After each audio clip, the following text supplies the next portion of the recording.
Be the Bridge family. Listen, I am so excited. I'm always excited when I have someone on here. So every time you hear me say I'm so excited, it's like I'm really so excited. It's a part of my intro, but I'm really excited to have Marcie Walker here today with us. And I just want to tell you a little bit about her, and then we'll talk about how we even met, Hmm. originally. But I just to give you a little information, some of you may not know her as wait a minute, let me make sure. How do you say your middle name? Alvis. Alvis. Okay. Hmm. Marcie Alvis Walker. Okay, cool. Okay. So let me just go, we can edit that part out. But Marcie Alvis Walker is the creator of the popular Instagram feed, Black Coffee with White Friends. So we got to talk about how that name came about. She is also the creator of Black Eyed Bible Studies. Marcie is passionate about what it means to embrace intersectionality, diversity, and inclusion in our spiritual lives. She lives in Chicago with her husband, her college age kid Max, and their dog Evie. Okay, I Hmm. think I met Evie. So Yeah, Evie I is. am so Evie runs it. grateful to have Hmm. you here. It's so good to have you here. Now we got to go back because I barely could make it through your bio without saying, listen, we met each other probably in 20. It was before, or maybe right after. I think it was during Trump's campaigning. It was no, we met way We met before before. that, We met like but in our lunch 20. was during that time. Yeah, but Okay, so we had to meet in 2015 or 2014. maybe I think 2014. it was like 2014 because I moved to Austin, Texas in 2012. We met either 2014 or 2013, somewhere in that. But all I know is we met in Austin, Texas, and all Hmm. and all the things. And then I know we didn't live far from each other. We stayed No. near each Hmm. other. We met through a conversation about Max when she was in school in Austin, and Hmm. it was about I think it was some project they were having her do, Hmm. um, and so I remember some of that, and then like the next thing I know. It was like you were in a Be the Bridge group. So you tell me, you reference to me how did we met? Tell the people how we met and all the things. I'm probably jacking everything up. No, you got it pretty right. So I was in Austin and Okay. I was in the sunken place. Tell I us was at what's the this second place? What's the second place? so the sunken place. I was at this Christian academy. I was the only black mom at this Yeah. Christian academy, and you were you had a job at the church where that school had its campus. Okay. Okay. So I was going to our kids was at the school. You had just gotten the job Okay. at Yeah. this church and you were running their children's ministry, I believe. Yeah. Yeah. Yeah. And but I was really in the sunken place, but not in the way where I didn't know that I was in the sunken place. I was in the sunken place not knowing how to get out of it because Austin, I come from Chicago. Well, first I came from Ohio, Cleveland area, and I had lots of family. I had black community. I had, like I just had a lot of things. I also had moved to Chicago. I had been married to a black man, and then we Uh, divorced, and I still had black community. I had a lot of black girlfriends. It wasn't hard to see black people or meet black people. And then I moved to Austin, and I would go we were scarce. scarce. Like I could go months Yeah. and not see, Yeah. yeah, not see another black person, not see anyone but my own child and my own reflection. And I was married, and it's funny because I married this white guy, who I'm still married to, the love of my life. And it was so funny because he kept saying when we were dating, "Are you sure you want to give this up? Because I cannot guarantee that we can replicate what you have going on Right. um, in Chicago." And I was like, that's because you're not black. And when we show up, we turn up and we'll find each other and don't you worry. And I really did think I would just get there. I'd see someone at the grocery store. We kiki, we get, like I really did think it was as simple as that. Right. Right. And so I was in the second place kind of from the get. And then Max, we needed to find a different school for Max because they were being bullied for being smart. And so Okay. I said, well, let me put them in a smart place where it's okay for everybody to be an egghead because, Yeah. that was never my problem. I was never bullied for being Right. smart Right. because I Right. was not that kid. But Right. Max Right. was. So I put them there and I was the only black mom. And Uh-huh. it was astonishing to me, but I have believed that because it was a Christian academy, that everybody was aware of my particular struggles or cared, I should say, that they cared. I didn't know that my personal battles and struggles were so offensive to them. Mm. And when I was in this class, I was in this like back to school thing, and they had these classes that the parents had to take. Like, y'all, it was really something. It was talk about indoctrination. So we had to take these classes, and I was at this back to school event where there were mandatory things that you had to do. And so I was in this mandatory thing about history. Mm. And the head of the history department had announced that my kid at the time was in ninth grade, had announced that in 11th grade, my brown baby, Nada P. Jones' grandchild, was going Mm. to have to get up in class and participate in a slave debate. And that they were going to have to do both the pros and the cons. And Ooh, my that made my biggest, blood boil. my It was like, biggest, ooh, was 10 years so, later, I'm I still going. know.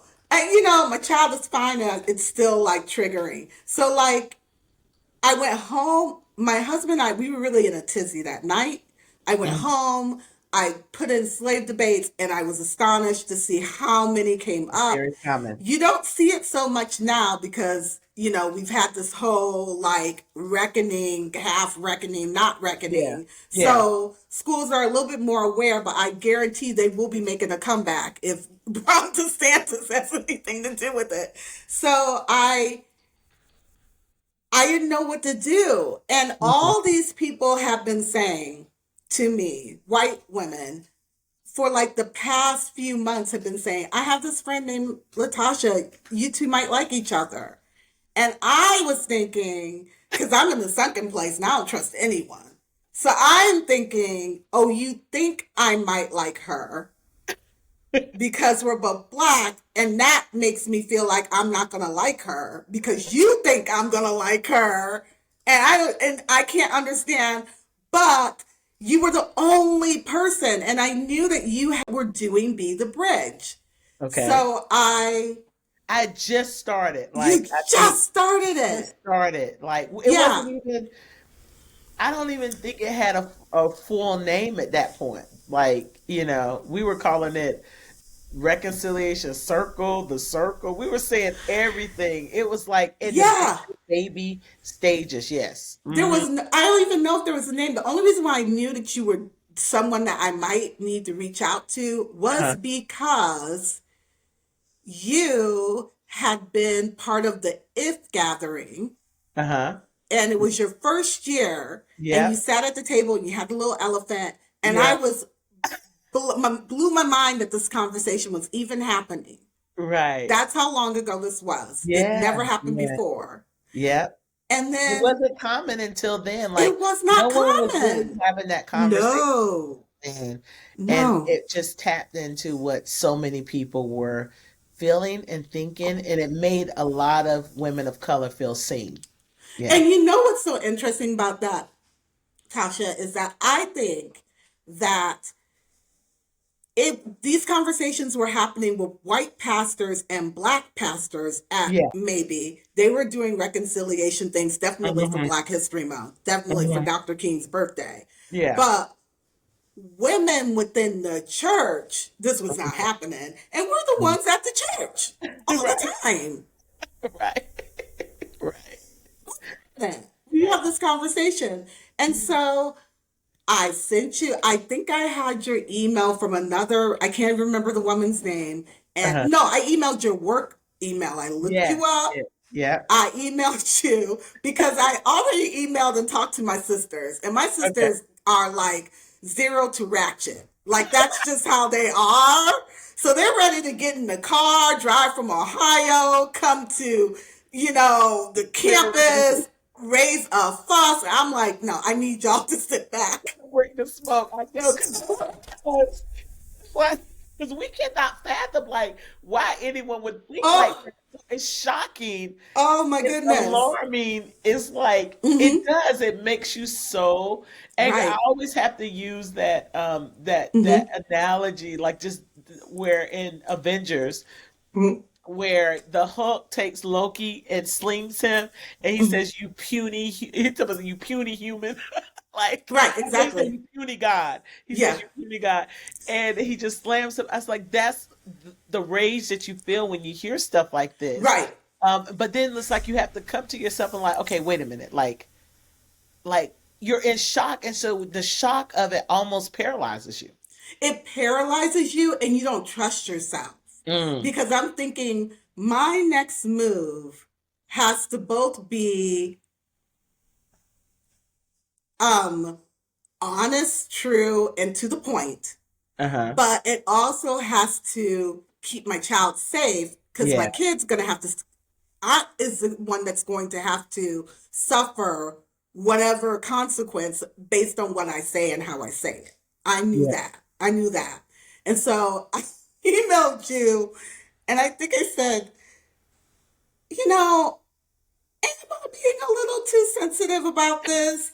And I think I got an email from you like 2 minutes later, and you were one busy person at that time. And 2 minutes later, you were just like, um, no, you are not being too sensitive. And let me tell you why. And it was just such a relief. And I Yeah. think the very next day, I'm on campus, y'all. I go back to campus, like this thing has happened. I'm setting up meetings with the teacher and the head of the school, and I'm on campus. I'm like singing "Nobody Knows the Troubles." Like I'm just in this place on this campus. I am thinking, what has happened to me? Like I am on this campus. I'm looking at every white face and I'm going, are you for or against? Are you Yeah. pro or con? Like I Yeah. really didn't know. And Right. our friend Lori Jennings came out of Yeah. nowhere like a like a Yeah. like a like a rainbow and came up Person to of peace. me. Person of peace. Yes, to this day. Yes. And she grabbed my hands and she said, "We got you. I'm Yeah. gonna email you.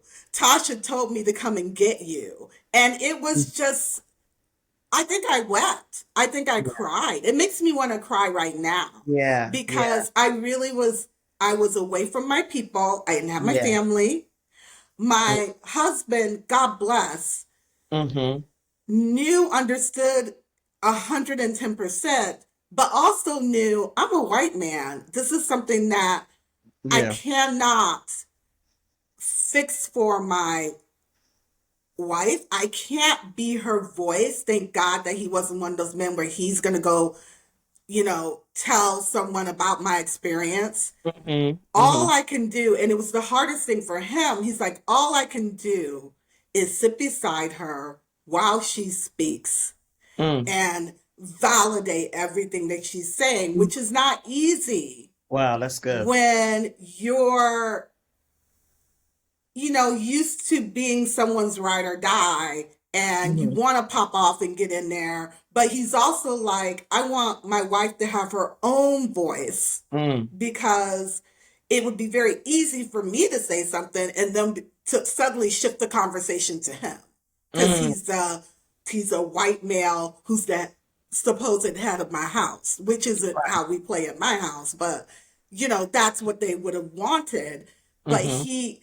and I was shaking Mm. to say all this, and not because I was afraid to say it. It was because I was afraid I would come undone. And I Yeah. knew that if I came too emotional in it, Mm. they would shut down and they would become emotional. And then I'd be trying to make them feel better. And, Mm-hmm. Yeah. the whole of the We whole. know every we could write the playbook. Yeah, yeah. And then you and I went to lunch, I think, later that week or Yeah. later that month. And you said this beautiful thing to me that I have kept this, I've quoted this to my kid. I've quoted Mm. this to other people. And you said, all you can do is tell them the truth. That's Mm. all you can do. All you can do is tell them the truth. What they do with that truth is on Mm. them. But all you can do is just tell them the truth. Mm. And since then I was just like, all I can do is tell them the truth. That, like I Mm. don't have to fix it. I Right. don't have to, you know, um convince them that it's the truth. All I can do is just state, here are the facts. Mm. This is what is true. And what you do with that truth or how you process it is all on you.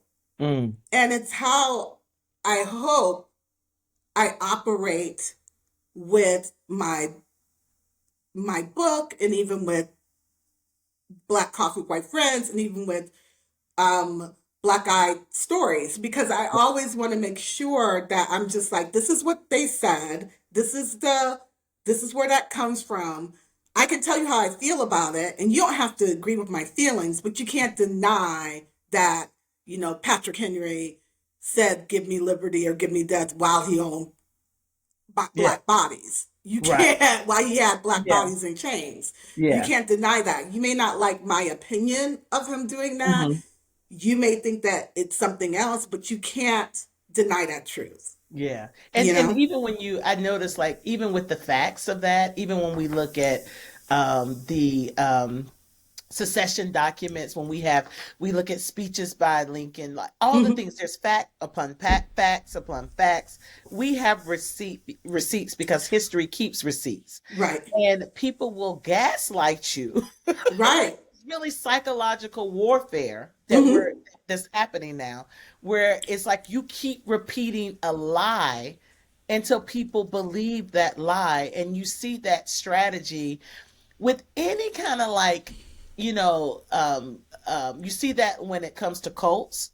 Yes. You see that Hmm. when it comes to like communism, dictatorships, like when there's Right. some type of oppressive regime, you see that. Hmm. And so, like history books, you have to read. I mean, like we've been here before, and so it's just amazing.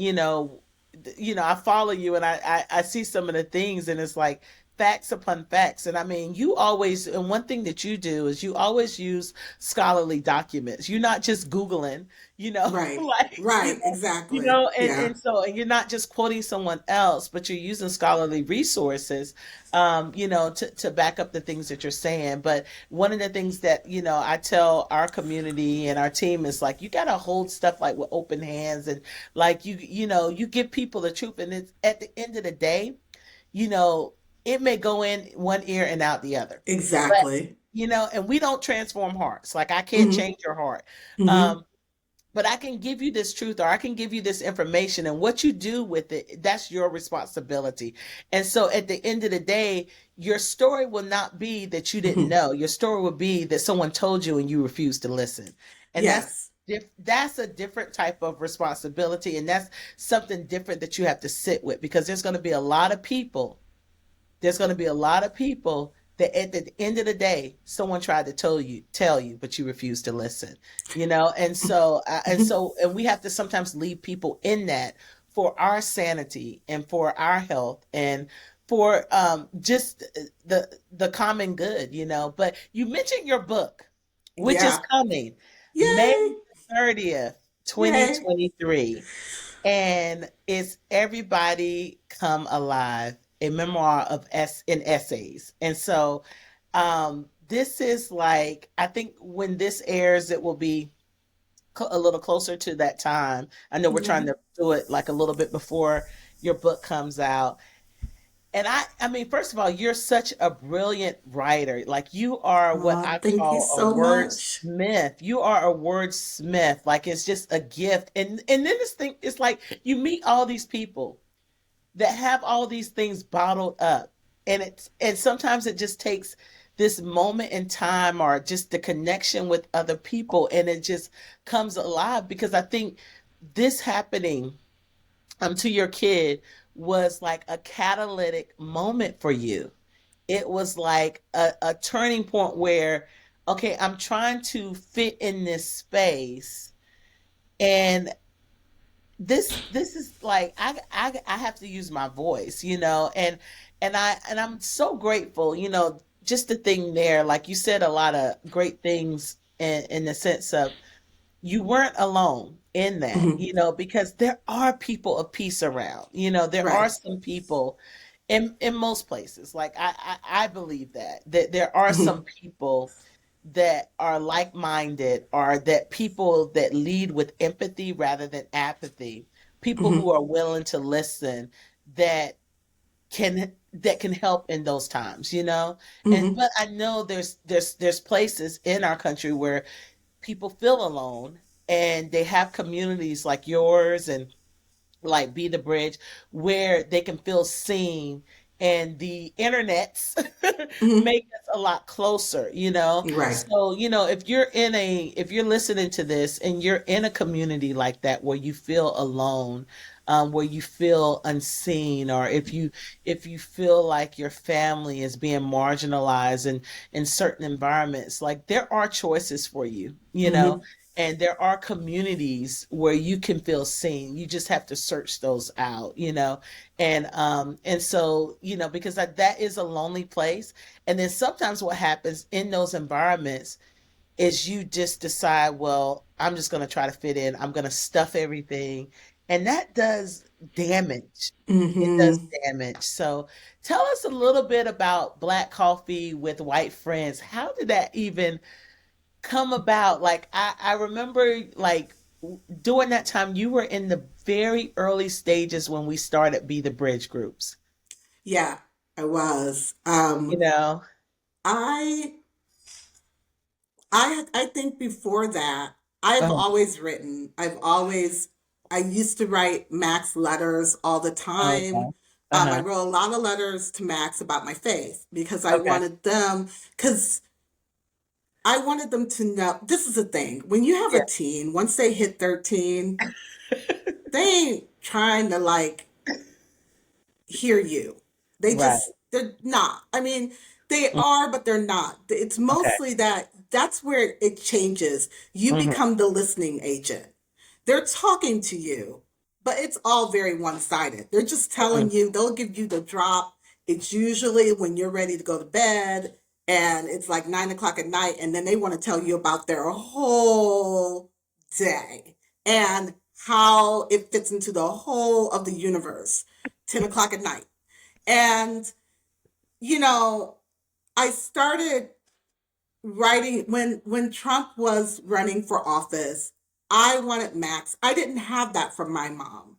I wanted Max to know exactly where I was in my life and my faith, how I was processing what I was seeing in the world. Actually, it was before that. It was when Travon was Okay.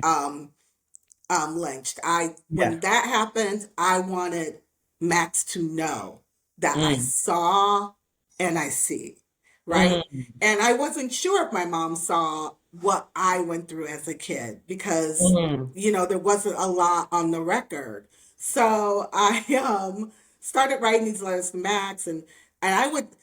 I was a runner back in the day before, age and the doctor was like, you gotta stop. So like Uh-huh. I would run and then I would take these long walks and I'd drag my husband on them and I'd be telling him all that I was seeing. And he was like, please write a blog or I mean, I'm good to listen, but it was overwhelming for him. He's just like, I Mhm. don't know what you expect me, Uh-huh. British polite guy, to do with all this that you're saying, and maybe you should do something with it. And so I go, well, yeah, maybe I'd do a blog. And then the next day I'd be like, I ain't doing a blog. And then the next day I go, do a blog. And I'd be like, I'm not going to do a blog. And then everything happened with Trump when he Uh-huh. announced, I said, I'm doing a blog because this was around the time of the slave debate debacle, and I'm having these meetings at the school. And I decided that I was going to put these letters in this blog about my relationship with whiteness and white friends. Mhm. So my kid could navigate what my thinking was, right? And I said to Simon, I didn't know we were home, and I just said, I don't know what to even call this. What do you call this? And I said, what is my life? I said, my life is a bunch of me, being the black coffee sitting around with white friends. Like that's really what my life is. It's black coffee with white friends, you Wow. know? And he said, that's it.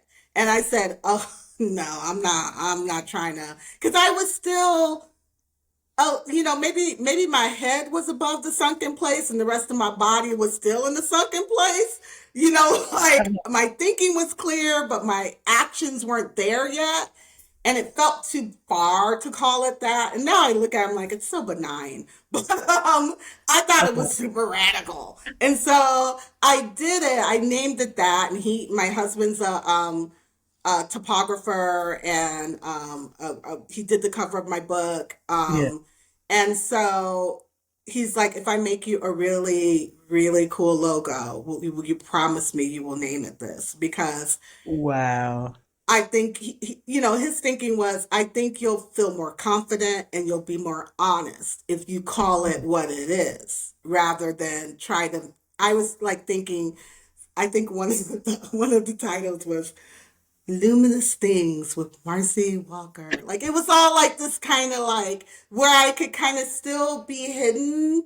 And he's just like, no, you need to call it what it is. And Wow. so I did. And that was the end of the story. Like that was the beginning of the end of the beginning. I don't know. But, Wow. and it served me well because what it did is it really showed me who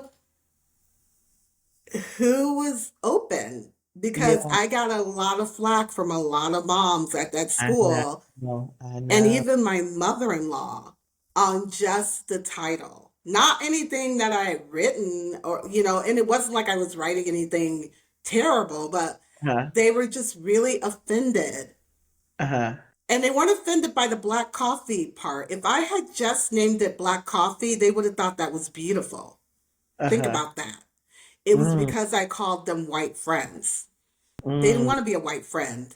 They wanted to just be a friend. mm-hmm. Mm-hmm. Wow. But understanding how you define that, and the story behind why you're naming you're Mm-hmm. naming that position Mm-hmm. because of your experience, Right. and how it Exactly. looks different. Yeah. And so Yeah. I think sometimes before we get so offended, we should listen, be able to Mm-hmm. listen to um our why and Mm-hmm. understand it. And then they would say, well, I couldn't say, white coffee with black friends. Like, Right. and no, Exactly. and no, you couldn't because of history. No, you can't. Yeah. You can't Yeah. because of Mm-hmm. history. But you're right. We spend our lives proving that we are worthy to be in the rooms that we enter.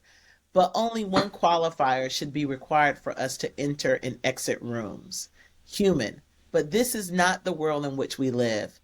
Our world tattoos on us names, labels, and classifications that can change the direction where we choose to journey and the atmosphere of the rooms we choose to enter when we get there. Yeah. Like, Selah. it's Yeah. we do, and it's like you can. And what happens is what you describe, and, in a lot of your story and in a lot of our stories is that, you know, you try to fit in and try to um, um, prove your worthiness of why you're there. But sometimes when you let that go, I know when I moved to Austin, I said that I was going to be fully Tasha. No Thank matter what God. space I was going into, Hmm. I was going to be fully Tasha because I Hmm. had left an environment um, like some years before where I was in a predominantly African American church where I sat silent on a lot of things where I should have used my voice. Hmm. And I didn't ask the questions, that I should have asked. I made an idol out of that church and that pastor. And Hmm. so because when you go through something like that, you learn, Hmm. and then Hmm. you get a little older too. So I'm Right. a little older, Exactly. you know, I'm a lot older now. But at that time, I was like, if I am in this, whatever space that I'm in, Hmm. I am going to speak truth because it is truth that makes us free. And I feel like if I wouldn't have had that like posture, Hmm. I wouldn't be sitting here today, Yes. and so I think that's just really important for us. And I see even with you, like, like you said, you were like, you already had this gifting, but it was stirred up by the things that were happening because you mentioned Trayvon Martin, and his murder and his lynching. And that was the catalytic event for me Yes. when being in predominantly white spaces, I was like, okay, y'all not talking about this, or you see him as a thug. Like, why do you even classify? Why are you even seeing Exactly. him as a thug? Like, why Hmm. don't you see him as a child? And how can't you see that this is wrong? Like, if any adult was following me, I would feel Hmm. like I have to defend myself, and just all the things that you were hearing at that time. And I remember that conversation switched from having it with black people to Hmm. now, like, okay, if we're gonna do this thing and we're saying we're community and this is like supposed to be the kingdom of God, then Exactly. you need to care about the things that I care about, and I care about this situation. And Hmm. why you don't want to talk about it, and then why is your perspective that? So that was shocking to me, because I think there was a reason why I never had those type of conversations because I feared in how they would turn out. So there was a reason why I kept that separate for Yeah. not understanding. Yeah. Yeah, and it's an interesting thing. I recently did a post about the Asbury revival. Mm, And just to be clear, I had no problems with a move of the Holy Spirit. I mean, uh-huh, I believe in that mhm, truly. mhm, Um, eh, what I questioned was why was the people from the far right and why were a lot of white people looking at it as the solution to everything that was divisive in the church, that this was the saving grace. I was like, I find it interesting that a school that was founded by pro slavery Methodists, that was also um, an all whites only school until the late 60s. It didn't accept its first black student. That you would think that this is where God would speak because of the 2% of black folks on the campus, one or three showed up, and that is enough integration for you. And why do you feel that this is? I was just like, because there are revivals that happen on HBCs all the time. Like they do revival too, but no one's pointing a camera at them and saying, look at what God's doing. God's speaking to the whole of the world through this one nucleus experience. And I got so much pushback from, and it really was earnest people who, and white, black, age, I had it from all ways, but mostly white. I had it from, and the thing was, they didn't want me to squash their hope. And I said, but your hope can't come from the problem. Like, if you're hoping that Monticello and Mount Vernon, is that where George Washington's work Hmm. camp plantation is? If Yeah. you're thinking that this is the place where the holy's going to arrive, that disturbs me. Like, why would it's like you're saying that people gathered at a monument um of a Confederate monument, which is basically what that campus represents through its history, that this is where God's showing up. The fact that you're okay to just look away from that. And I also was saying, but there were revivals during the times of segregation. There were revivals during the times of um, antebellum. There've always been revivals, and they haven't united us, particularly when they've been completely homogenous. And for some people, just one or two makes it not homogenous. And I'm like, no, no, no. That's just a sprinkle. Like I'm just like it's not balanced. So I had someone in the comments say, well, if you're so concerned about integration, you go there and you integrate it. And it was not realizing how very racist that comment is. I'm sure she didn't realize it as that, because I said, what you're not understanding is that if I just arrive and there are two white people, I've integrated the space. All I have to do is step into a room Hmm. and a space is, and I've integrated it. Like, and that's basically what happened to me as a mom on this campus. All I Hmm. had to do was arrive and they could say, oh, we're integrated Hmm. because there is the one, right?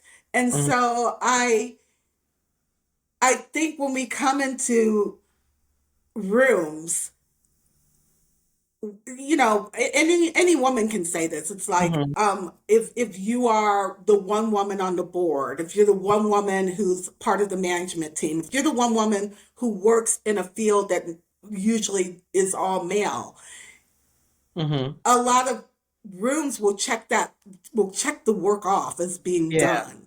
Yeah. And I think it's really important for us to see that it's not about um, what the room looks like. It's about what our humanity looks like in that room. Mm. So it's much more important to assess what is the level of humanity in this room. Because if I'm in the room but I can't be fully human, then it's integrated only in a photo. And that's Hmm. as far as the integration goes. It's only integrated in being able to check a box, but it's not integrated in spirit, right? So that's really what that's about. Like, because I have to be able to come into a room and be, like you said, I'm gonna come full Tasha. Uh-huh. I need to be able to come into a room and be fully human in order for it to be a space that is truly unified. Hmm. And I hope for that for every single other person in the room as well. Yeah. I think it goes back that I'm so glad, and this is the thing.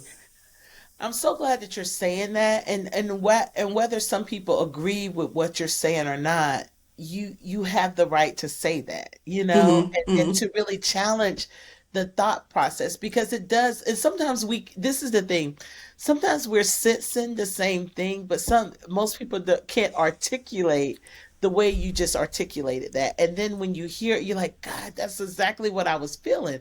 But it's like this thing where I hear a lot of people when it comes to this work of justice and righteousness, where I see it as discipleship. This is right. a part of the gospel.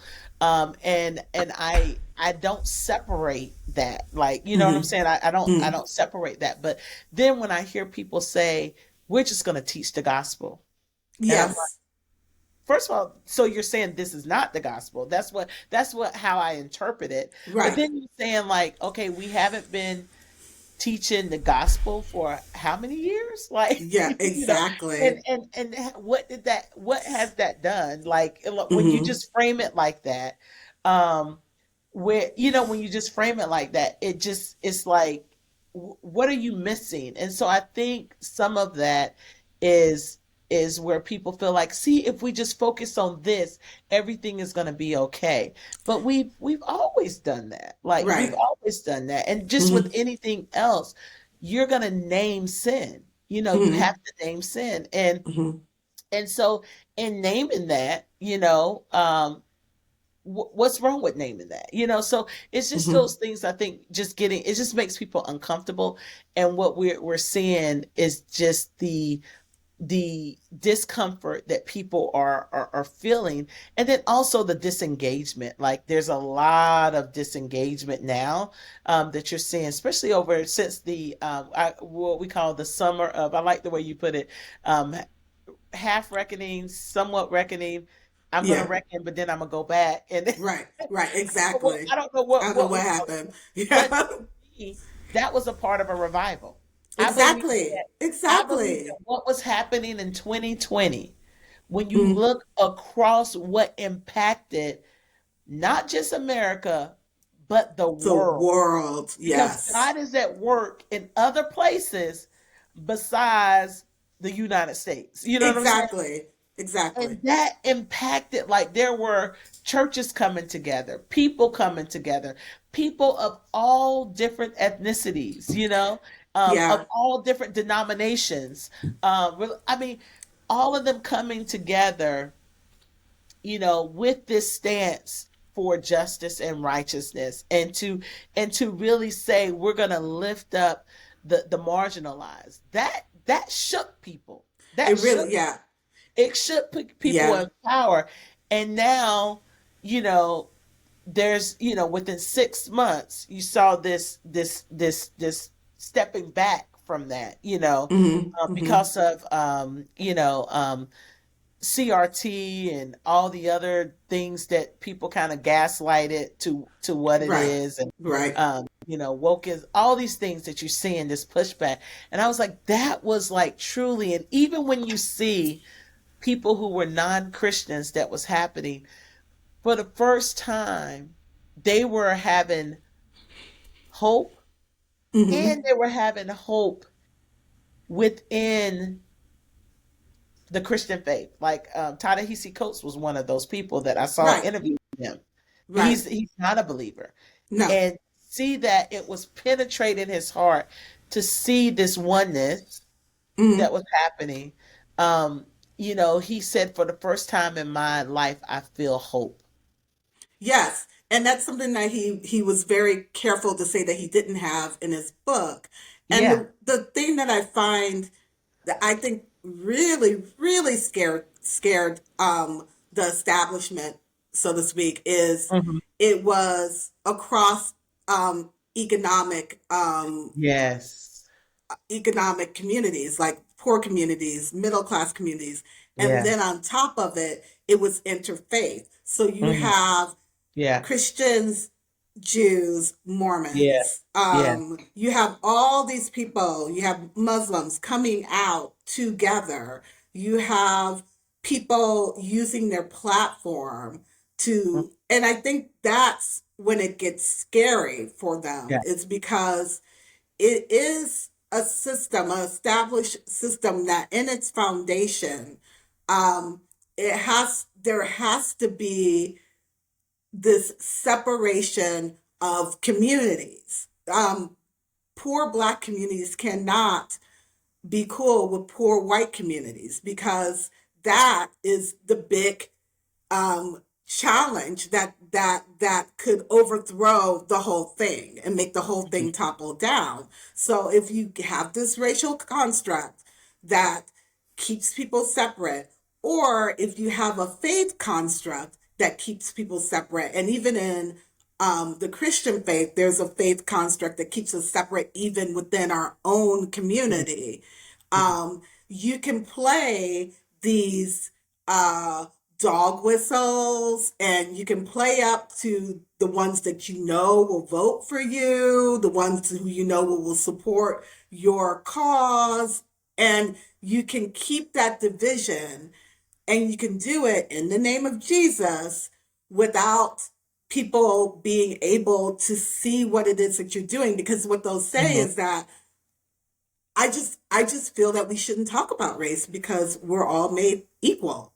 And it's like, it's one thing to be made equal, it's another Yeah. thing to be treated equal.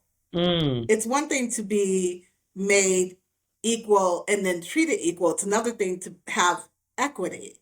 It's mm, one thing to be made equal, treated equal, have equity, but it's a whole nother thing to have um, retribution and reparations and reconciliation, all which are biblical.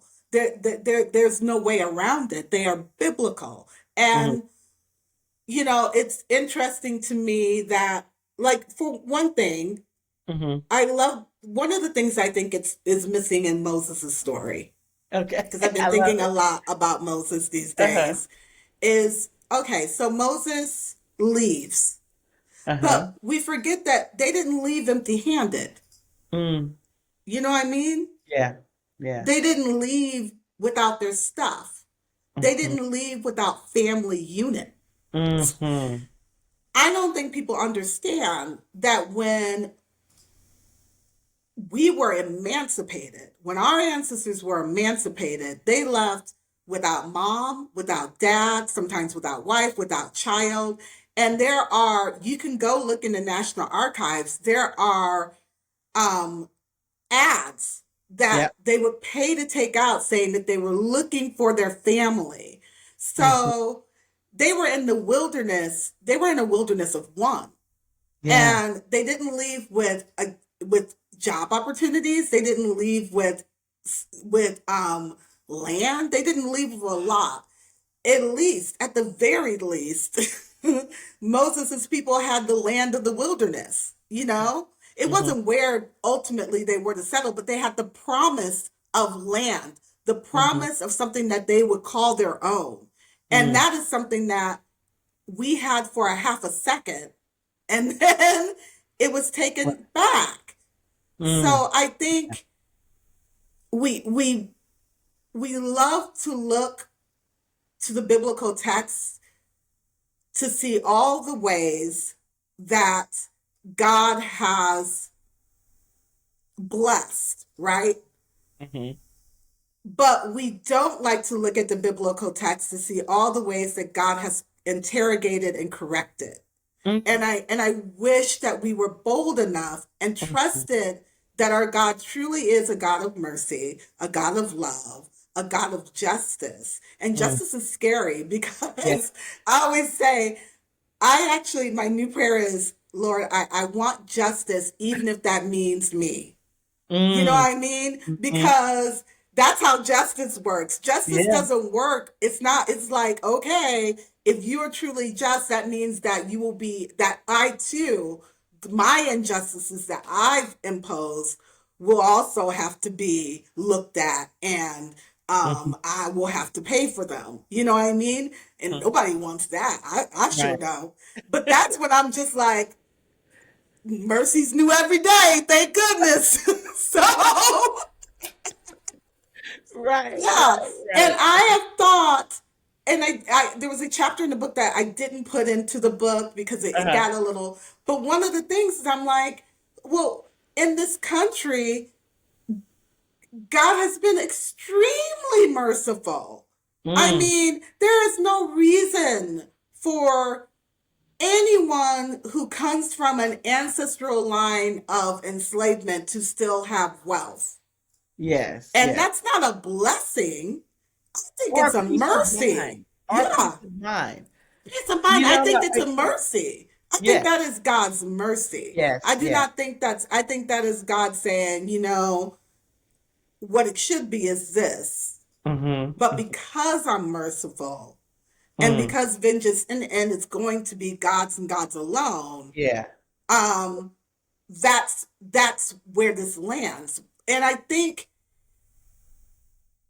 if we all could come at this with, on our knees, oh God, have mercy on me, for I am a sinner, we would see our humanity in one another Mm. so much more beautifully and Mm. without threat.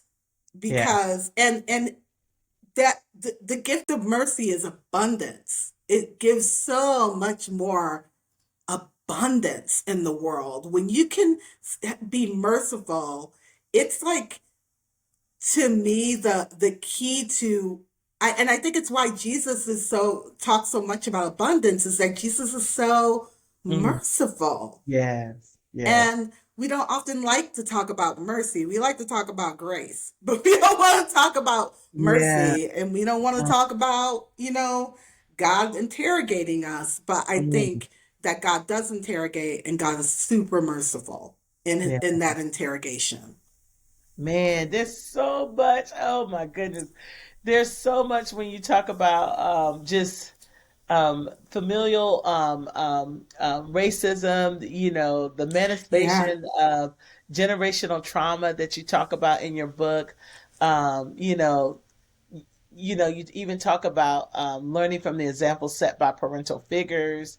And I think you just hit on the ways interpretations of the Bible reinforce racialized stereotypes, Hmm. and the embracing the fullness of your body and soul. There is Hmm. a lot within these pages. I can't wait to read it. One thing I did want you before we close, and we may just do like a bonus section. Yeah, I think I want to come back to one of those. But there's one thing I wanted to mention. You start the book with the story before we begin. Oh, yeah. Um, it's really powerful. You begin with first things first. I was born in reflection of the divine, simply human. Even just the first line is beautiful and so powerful. And then you tell a story of being in the midst of a church service when you were young, and a white man enters and changes everything. You say our spirits were besieged because a white man entered our sacred routine, and we didn't know if he was a saint or a demon. That day, more than 30 years ago, our country's pedigree of a white supremacy, slavery, segregation, and genocide has swaggered into our house of worship, and we had no idea how to handle it because we had no power to name it. Um, I want you to just talk a little bit about that. Yeah. So I grew up in this very small church called Rome Baptist Church. Hi, fam. I, you know, hey. It was a very small church in Oakwood, Ohio. And, it was a Black Southern Baptist church. And we were in the middle of we just finished like the call to worship. We just finished that. I think maybe we just done announcements or something like that. And a white man walked into our church, and it was, you have to understand, I'm 53. So the generation of adults, they all would have been either part of the Great Migration, a remnant of it. They would have been the sons and daughters of Jim Crow. My Yeah. grandparents certainly were. Hmm. They would have Your been parents? Yeah. yeah, my grandfather was the son Mhm. of they would have been the sons and daughters of enslaved people, like, because it's only like three generations to four generations back. Yeah. Hmm. So when this white man walked in, everything changed. Because Mm. you know how you are when you're at home, and you kick your shoes off, you take your bra off, you take the wig off, you home, right? Right. So, we even had a lady in our church that sometimes took her wig off, scratched her head, threw that wig back on because she home, she family, right? So we are in our family thing, like I'm sure some sisters that kicked off their shoes underneath the, pew, and pushed them underneath the pew. We're home. And all of a sudden this white man entered, and we really didn't know what why he was there. Like, we didn't know what he was going to do. And you could just feel the tension. You could feel everyone on the ready. Like, oh, something's about to pop off.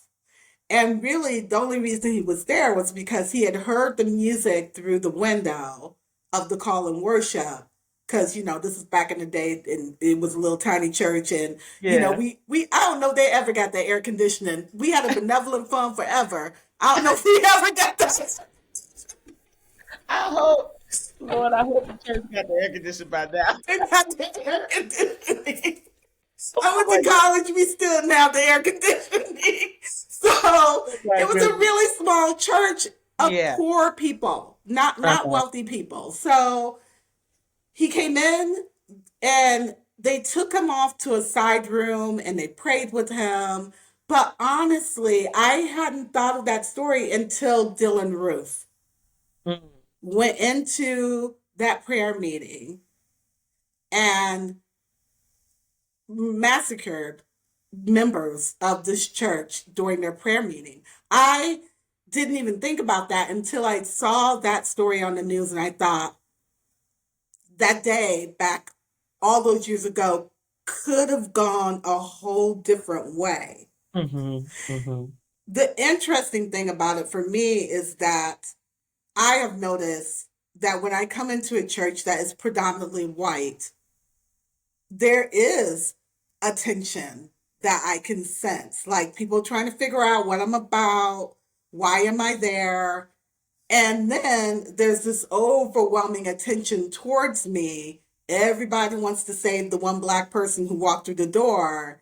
I don't know how many times I've been to an all white church and I've had to say over and over again, no, I've been following Jesus since I was 12. Like like, because they want that feather in the cap, So it's it's interesting to me how when a white man came in, we were concerned for our safety. We couldn't even at first be concerned for his needs because we were concerned for our safety, because that had been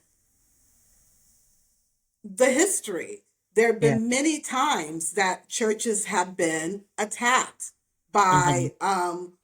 by white people who wanted to take the church out as a symbol of the community, as a symbol of unity for black people.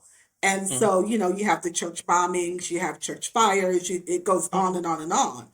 And so I started the book out there Mm. because I wanted people to kind of enter into the book, understanding that if you're a white person entering into this book, you might have moments where you feel a little uncomfortable, Mhm. Mhm. but that's nothing compared to the number of times that even in our own space, Yeah. whiteness enters and can just one white man, suddenly everything changes. Mm. That Mhm. doesn't happen the other way. When I come to an all white church, they don't change the songs, they don't change, the culture doesn't change, none of that happens. But so often when a white person comes into black community, there are demands made, even if they don't say a word.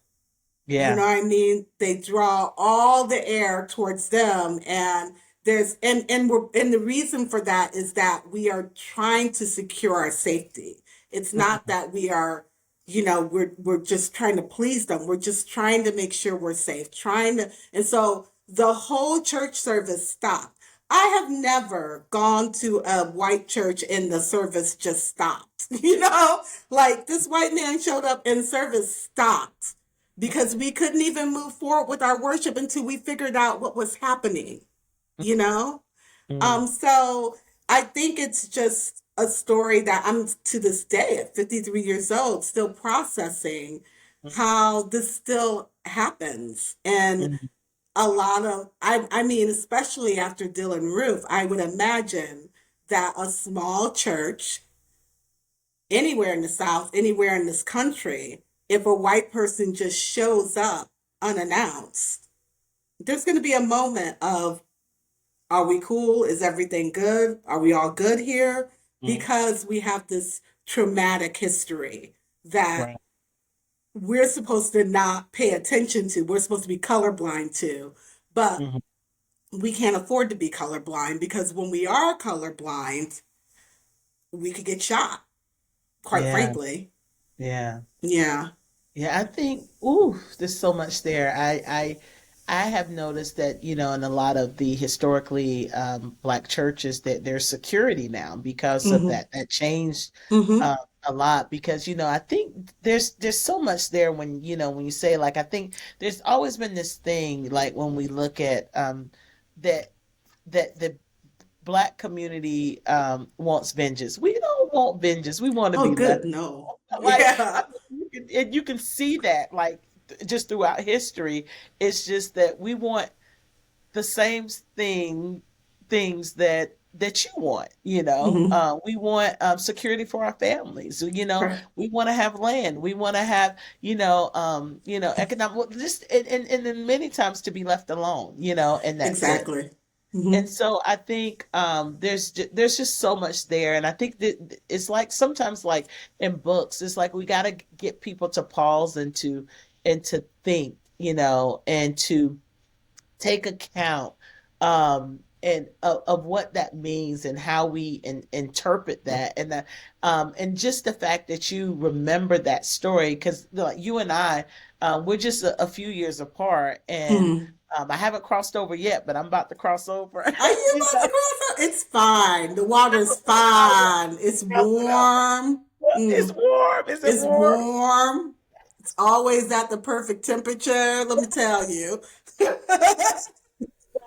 So I'm just like, but we are the first ones, if you're born in the 70s or the late 60s, it just depends on when, you're the first one in your family, like, that was born with a full set of rights. For me, my mom and my Exactly. dad were born into segregation, and Hmm. so, and they have those stories. And so we're really so, I mean, and I'm living and breathing, and, I mean, Ruby Bridges is only in her late 60s. You know what I'm saying? Yeah, she has an Like, Instagram. It blows my yeah, she has an mind. Instagram and Yeah. she just showed off her. So I think Converse made her some chucks Yes. with her picture on it when she was a little girl.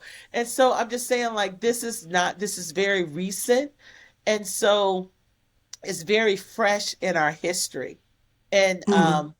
so and it's very important, but so so when you walk into a room like that, when to get people to think, because how their associations are with their experiences, Exactly. my great grandfather, like, his association was with his his experiences. So when growing up in the South in poor rural Robertson County, he would go get gas, and a white man comes up, he would say yes sir, no sir, all these things, Exactly. and Hmm. just the kindness that he would have to exude because what he had lived through, Hmm. and there's this mask that we wear, there's one brother that my grandmother and them had.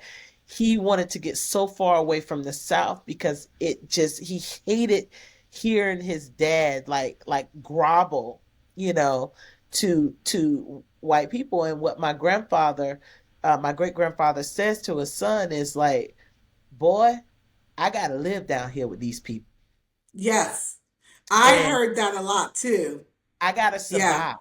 survive, Hmm. and so in our families we've been in such a um s- you know just this sense of survival for so long, so I think it's just important for us to have these conversations.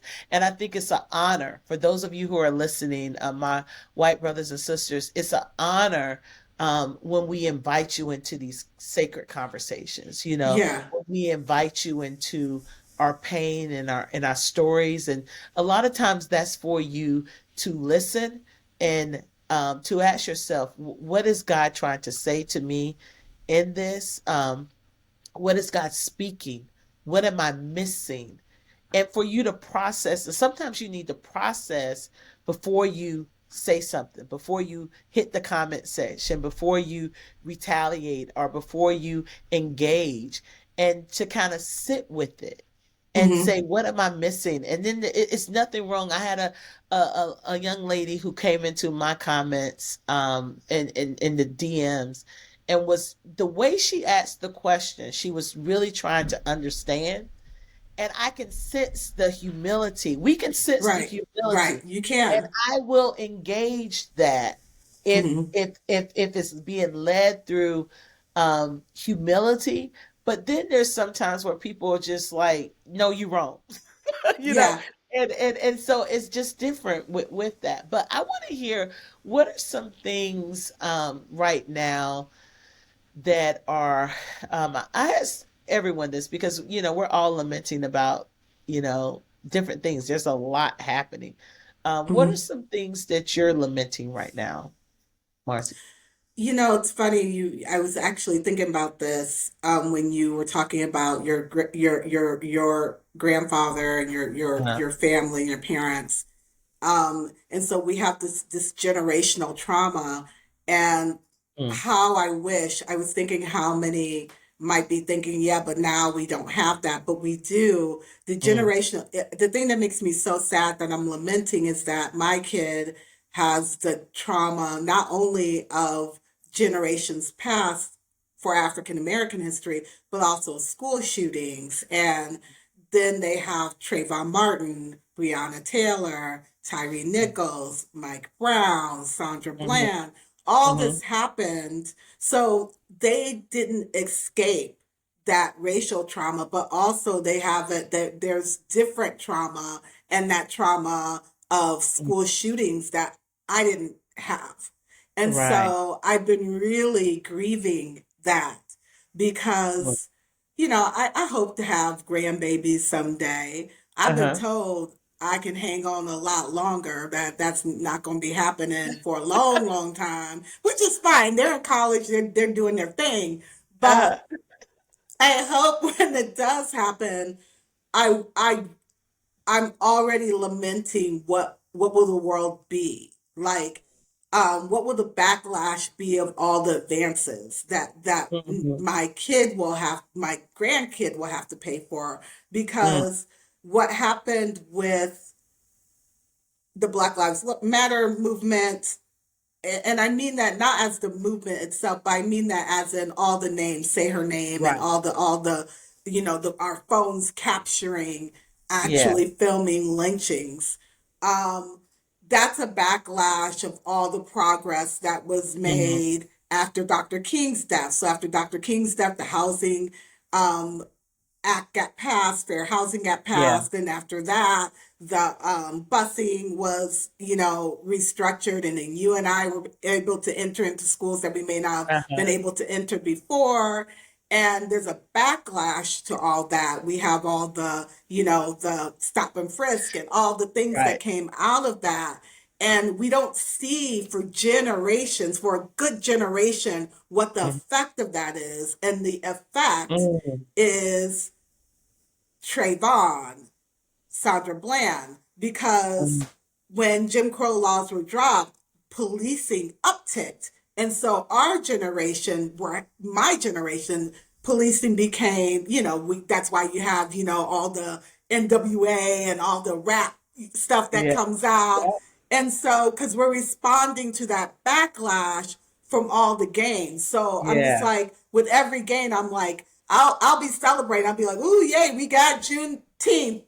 Thank you for that little bit of retribution. How are we gonna have to pay for this? Yeah. Like what's gonna be the And, cost? So and I actually wanted something else. I would yeah. rather you have passed the George Floyd Policing Act first. Exactly, exactly. So it's like, Yeah. and if that passes, then what will that look like? And if there's Yeah. another female president, then what will be the backlash of it? Yeah. So I think I grieve the Mm, constant backlash, I guess. yeah. And I grieve this young The pain. generation, these Gen Zers who are, I know that people call it woke, but I don't think they're woke. I think they're just very present. They're in Mm, the present moment. And unfortunately for them, or fortunately, their present moment is actually the time that they're deciding who they are as human beings. So all the things matter. When I was their age, everything mattered. Michael Jackson mattered, yeah. like in a way that no person that don't know you and ain't paying your bills should matter. but Right. mattered. Madonna mattered. These are the things that mattered, right? Yeah. We Hmm. didn't have school shootings, Yeah. like, and they existed, but they weren't. We didn't have cell phones capturing them, and Yeah. so we didn't have the same. I remember the big uproar was me fighting with my parents about MTV and BET Yeah. because my Yeah. Christian grandparents did not want that in their house. And Mm, and I remember like my being so happy that I had older sisters and brothers who could hmm. buy it for themselves on their own TV, who Right. lived at home. But it's just it was a Right. different thing. So it forms who we are. And so when Public Enemy came out, that formed. So this is what's happening with this Gen Z Mm, generation. They're not. You can be afraid of the word woke, which is silly to me, but it's not that they're woke. It's just that they're in their lives. They're in yeah. their lives that are far more diverse than ours Yeah. were, far Yeah. more integrated, um, even though not fully integrated, but Mhm. they're not the generation that will go their whole lives never meeting another person of color. That's Yeah. not going to be their story. Yeah. Yeah. So they have a different way of processing the world. Mhm. Yeah. And I don't want them to have to pay too high a price for it. Yeah, yeah. Because we haven't seen the impact of the trauma. We see what the trauma brought to our parents' generations in Right, the 70s, in the 60s, and we saw the what the backlash was. I mean, we can sit here and name all the backlashes that happened through right, policy, through geographical racism, like right. all those things. Mm-hmm. But that is something when we think about what this is going to cause to our kids, Mm-hmm. 20 years, 30 years. I mean, we're already seeing some of the impact of it, but Right. we're Mm-hmm. too busy looking downstream and rather looking upstream and say, hey, how do we stop this, and then Mm-hmm. what resources are we going to need to be putting in place, because I don't know, I've never had to live through a school shooting, but Exactly. I could not, I mean, like, even now, like, even some of the things that we experience. I mean, I remember just this 4th of July was different from me. Hearing fireworks Yes. go off was like traumatic for me. Like, I don't Traumatic. want to go Mm-hmm. to a fireworks show, Mm-hmm. and I haven't lived through that, but the association with that now, I know how it's impacted me. So I can only imagine, even just hearing the students recently at the college campus, and this young lady said, like, she jumped out this window and was running for her life, and and she had that same experience where she had to do that at a high school, so she's done lived through two of these, like, Mm-hmm. the impact of that, the Right. impact of that, Mm-hmm. and the impact that's going to happen when she has children, if she has children. Exactly. Exactly. So I'm with you in that. What is something that's bringing you joy right now? What is something that's bringing you joy? Oh man. Um, okay, I'm a I I just need people to know that I don't sit and pontificate, the woes of racism and such like 24/7, and that's just Right. all that I do. I just that's not what I do. I usually like I will hop it's funny because both Max and Simon have said we are going to film you. We're going to record you when you get done with a live or an interview, what you do afterwards. And usually I have like a small little twerk party, even though I'm not very good at twerking, or, like I think to me, the joy of just, I am like goofy in that way. But Right. what really is bringing me joy, I know you like Hallmark movies. I Yes. know you like Hallmark movies. I am a reality TV Oh, person. okay, And okay. I just finished all of Atlanta. Like, Oh, and yeah, you like the drama. You like the I, drama. and I crack up because, I have been, I think it was Cherie Whitfield. And she did this aside where she said something that was so funny. I was on my exercise bike. I almost fell off laughing. Like I just the shade, the amount of it, and I'm here for The Bachelor. I watch it Right. all, and like, but I've been also commentating on it in my Black Eyed Stories in my Okay. newsletter because I do see things in the culture. I'm like, it's Uh-huh. funny how race plays out in these things, but really it's just sheer entertainment. I'm looking at the Right. clothes, Right. I'm looking at, what the Yeah. shoes they're wearing, the hair, I'm here, the Yeah. house. I'm here for it. I'm Yes. trying to get to Atlanta so I could go to the old girl gang The restaurant, like girl. Okay. the old lady gang restaurant, Candy My Burris's. cousin, my cousins just came, and that's the first thing they wanted to do to go to Candy's restaurants. And I'm like, they were like, Yeah, "Have you been?" And I'm like, no. yeah, yeah. I am trying to get there. Like Yeah, I haven't. I can't believe You it. gotta come down. You're right You have a there. place to stay. You have a place to stay when you come, and you can do your reality show tour Oh here in my Atlanta. And you're God. gonna be very surprised that most of these places don't look like it does on TV. I'm sure they don't. Like My cousins are I very need to see it. underwhelmed. Yeah, I still want to see it. I know that it's Yes, yes. underwhelming. Like Yeah, I've already but Atlanta's decided. great. They're Yeah, great, and there's so many people, entrepreneurs, and people here that are doing everything. Like what I say is like if you want to see brown people just killing it, come to yeah, Atlanta. I know it's happening everywhere in a lot of places, but just like, you got your vegan yeah, restaurants, fully hmm, vegan, like all these things you're yeah, gonna experience here, and it really lifts you. It lifts you, it challenges you, yes. it Speak on it. normalizes Hmm. success, Yes. and all of that. And so, yeah, I'm here for it. It's not to say that I don't want to go to these places, but like it's a very small restaurant. Like it's And you like have choices. You have so many yeah, choices there, like so you were many. just saying.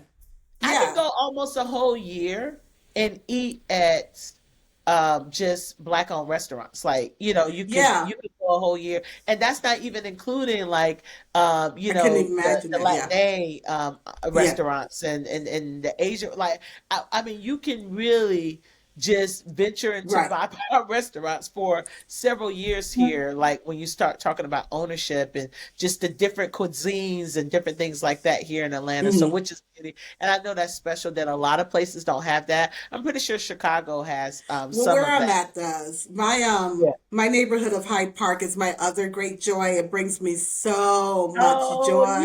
I love yeah. it so much. I live not far from University of Chicago, but I Okay. live in the blackest, most diverse part of Hyde Park. And Okay. like around the corner from me is a James Beard award winning restaurant. Okay. Oh, that's Okay. black owned. It's my favorite Uh-huh. place to take people because to have this upscale restaurant where Wow. and you look in the whole cook line because it's an exposed kitchen where you can see an open air Oh kitchen, wow. and everyone in there is in their chef's white and they're all black, and Wow.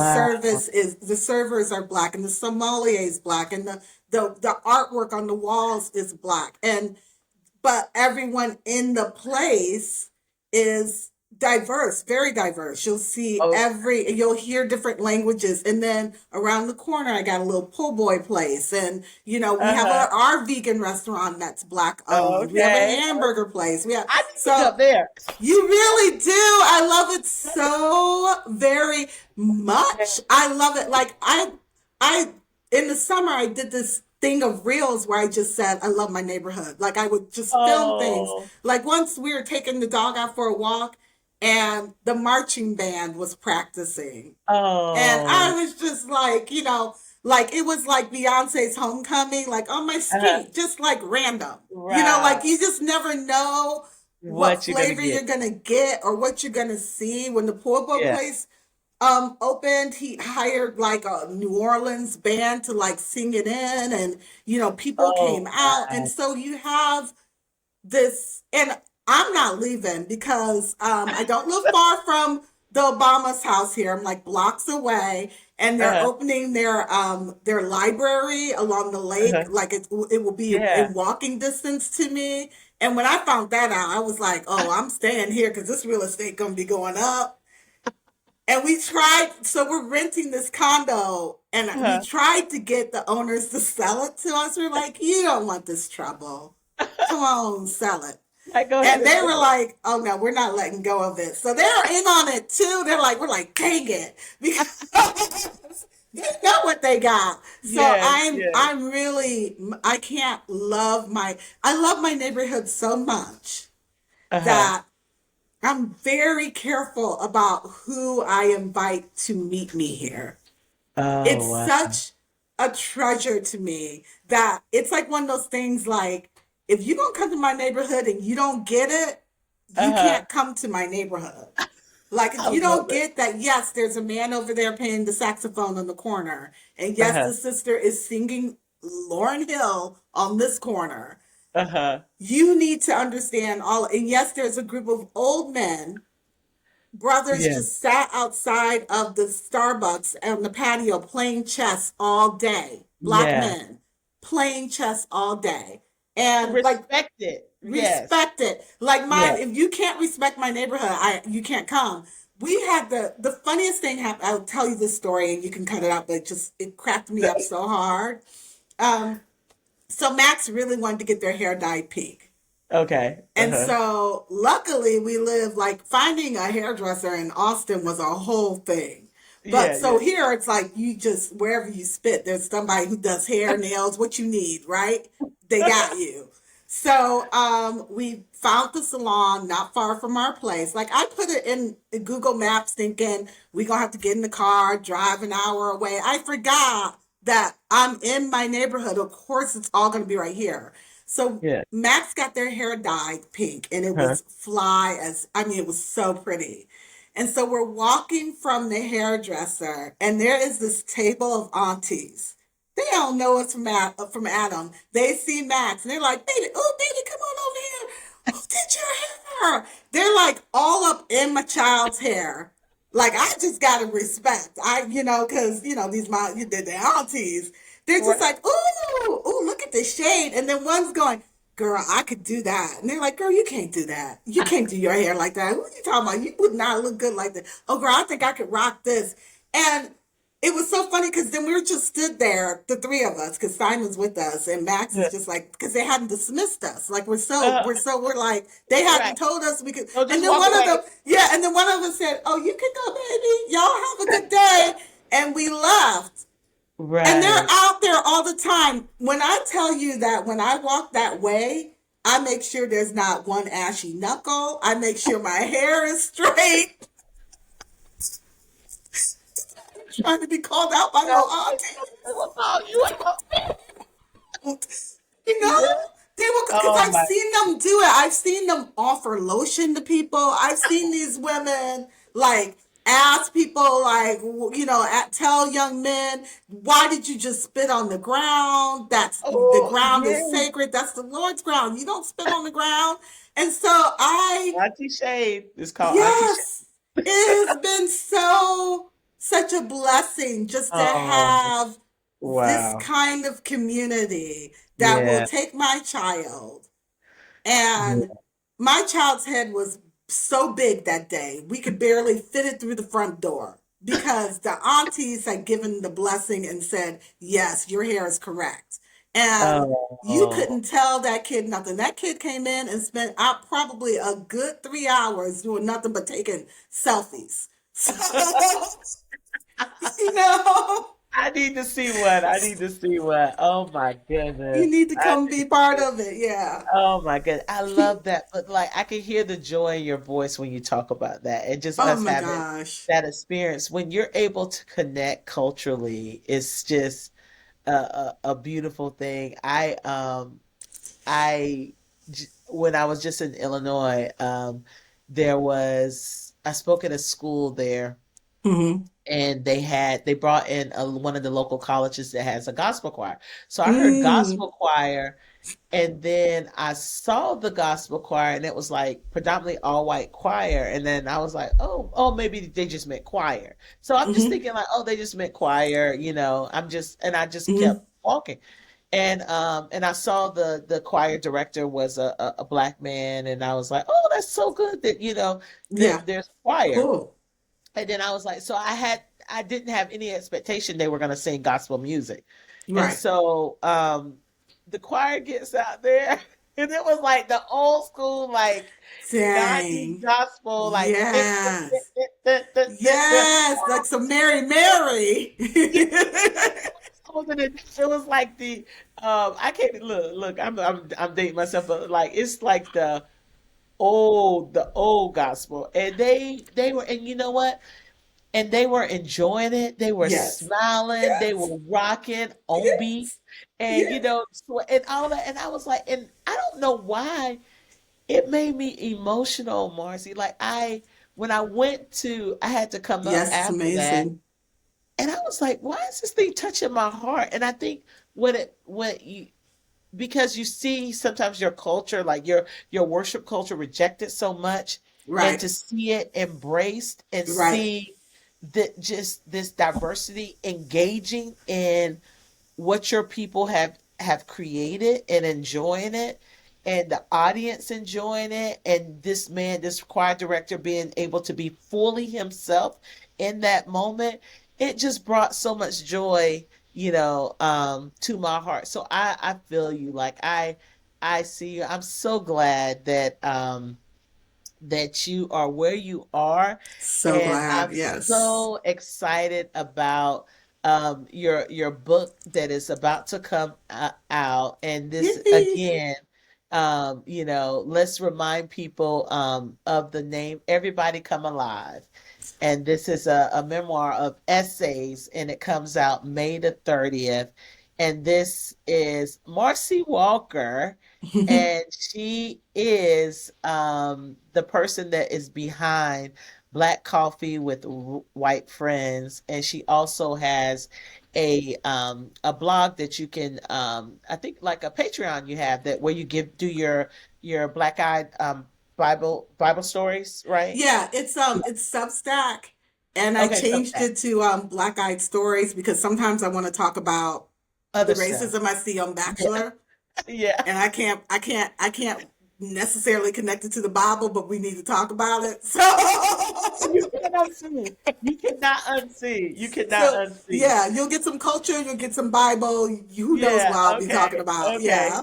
Okay, well, great. Well, we're looking forward to it. It's been great to have this conversation. You can follow her on Instagram and on all the socials. And thank you for listening to the Be the Bridge podcast. I hope this conversation is enlightening for you.